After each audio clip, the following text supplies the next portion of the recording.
You're listening to Miss Tisha podcast Transcendent. Sit back, relax, and enjoy. 5, 4, 3, 2. Hey guys, happy Black History Month. This is your girl, Miss Tisha, hitting you with another podcast. If you love this episode of Transcendent, please subscribe and thank you so much for your support. I've been into meditation more and more lately. I have found out more African Americans are practicing meditation. It is very rare in our community. Meditation is a path that we can use to develop a mind that is free of limiting our thoughts.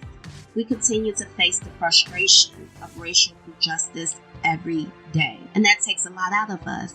Meditation is something I recommend trying to help calm the storm within. Speaking about meditation and our thoughts being limited, it makes us ask the question, why are our thoughts limited at times? To some, our thoughts are still limited, and many believe it's due to slavery, the system that was created to make wealthy people wealthier. Throughout history, there have been many slave trades. They attempted to enslave the Native Americans, but that didn't work because they knew their land and the colonists did not. Before slavery was primarily based on race, slavery originally started from war. They took their captors and forced them to do their tasks. Race used to be defined as a marker of kinship.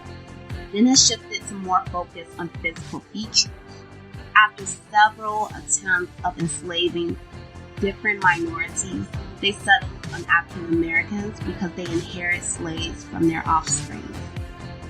They brought them to a place where they knew nothing about, so the likelihood of them running away was slim to none. Why pay for labor when I can beat you and make you work for free? This happens all because of wealth, the age-old story of the rich getting richer. Let's get into history, something that wasn't taught in our school history book. The German Coast Uprising of 1811, also known as the Louisiana Uprising of 1811. A long-forgotten slave rebellion. They came from different backgrounds, spoke different languages, some born in Louisiana and some shipped from Africa. The word ship, as if there were items you buy from a store. And our ancestors, they were. It just will never sit right in my spirit that our ancestors had to go through that. The only thing they had in common was the atrocity of American slavery. Charles Deslondes, son of a black mother and a white father, he was mulatto. He worked at the woodland plantation. He planned out work schedules, worked as a slave driver on the plantation, enforced punishments to idle or unruly slaves, and reported directly to Manuel Andrew, the slave owner of the woodland plantation. He was known to many as Andrew's right-hand man. It was assumed he was treated differently because of the likeness of his skin, which why the slave owners trusted him and he learned how to read. Colorism at its best, and still really bad in today's world. If they only knew Charles played his role like Denzel Washington on Training Day, honey. Like, let me just sit back and observe. They think they know me. Fall of 1810, Charles revealed his true character to Cook and Kaman. They recently arrived from West Africa. Now these guys were big, strong, ritualistic scars on their face, the type of guys you never pray you get into a fight with. The type of guys, when you see them, you're immediately intimidated, and more than likely they had military experience. Charles had a conversation with them about the Haitian Revolution. It happened around 1791 to January of 1804. He told them how the Haitian slaves took a stand and slaughtered their slave owners and made Haiti a black and independent state. Cook and Kaman was like, say what? You have my attention, please continue. That's when they decided enough is enough and put a plan together. Now remember, Charles was the right-hand man to Andrew, the slave owner. He was very knowledgeable. On the everyday schedule, he knew Andrew like clockwork. On January 8th, due to a rainstorm, everything was flooded. There was no field work to do because of the rain, so all of the German coast slaves were idle. Charles made sure the likelihood of this plan would work without any interruption. The governor sent most of his troops away to Baton Rouge. He should have sent them to Lucifer. Okay, let me get back. There was no defense. So Charles is moving in for the shot like Michael Jordan versus the Celtics in 1989 with a tag game on the fourth quarter. Charles was ready. So that night, 25 slaves sneaked into the big house of Woodland Plantation. Armed, angry. I can't even imagine what they were feeling, to be taken away from your home, your loved ones. Anyway, on that night, they went to Andrew's room. Charles stood over his bed with a look of anger in his eyes. He was probably seeing flashes of every slave that suffered at the hands of Andrew. Charles attempted to make Andrew a memory, but he escaped.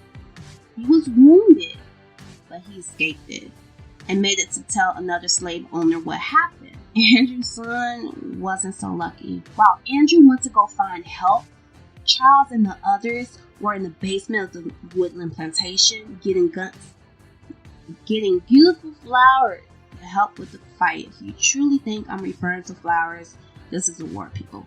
Come on. But anyway, they marched down river saying freedom or death. Within a day, more than 500 slaves had joined. So word got out, and the white people were scared, honey. The governors even issued a 6 p.m. curfew for blacks and closed all the bars. Sounds like 2021. We're just all on curfew now, regardless of race. The oppressors had lost control under the leadership of Manuel Andrew. They formed an army of 80 men and went after Charles and the other slaves. While researching, I found one article that said they were defeated by the slaves, and another stating they stopped. It's unclear on what happened. This story was already buried, never seen the light of day, so I'm sure it's some false narratives in there. General Wade Hampton was dispatched to New Orleans along with his U.S. troops. They wasn't on their way to help our ancestors, to stop them from being tortured, burned, hanged, being born a slave. They were there dispatched to keep our ancestors in bondage. He was there to end democracy for our ancestors. The uprising was stopped. Once again, unclear if it was General Wade or Manuel Andrew. Out of 500 slaves or more, 25 slaves were captured, including Charles. You already know what happened to the rest of the slaves, so I really don't need to say it. They had a trial, if you even want to call it that, was sentenced to death. They took their heads and put them on poles for more than 60 miles along the river just to make an example. It takes like an hour to drive 60 miles? Just imagine being on the expressway and which way you turn your head, you're seeing head. That's insane. I know what you're thinking, they lost. No, they didn't.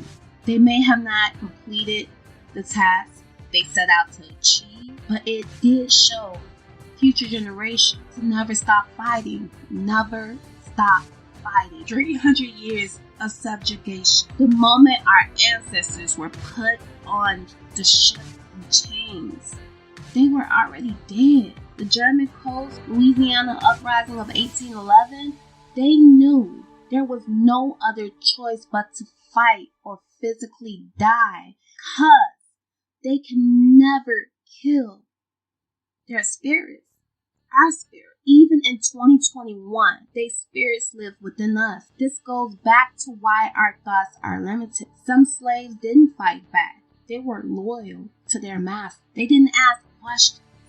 They did what they were told. They were brainwashed into believing their life meant nothing. I feel like we have loyal slaves still out there today, not wanting to break the chain of the generational curse. Remember Black Panther, when Killmonger says, just bury me in the ocean with my ancestors that jumped from the ship because they knew death was better than bondage.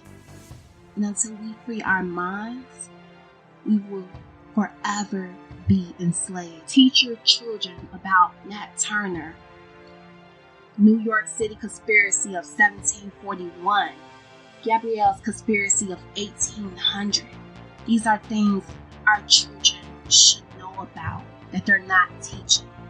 It's very important that we talk about this and teach this to our children. And speaking of children, I have two special guests. My youngest son, Zyaire, and my daughter, Artemis. They would like to say something. All right, guys. So, what would you like to say to the listeners? Happy Black History Month. Happy Black History Month. Oh, thank you so much for tuning in. This is another podcast of Transcendent with your girl, Miss Tisha. Stay blessed, healthy, safe. Mwah. Until next time. You're listening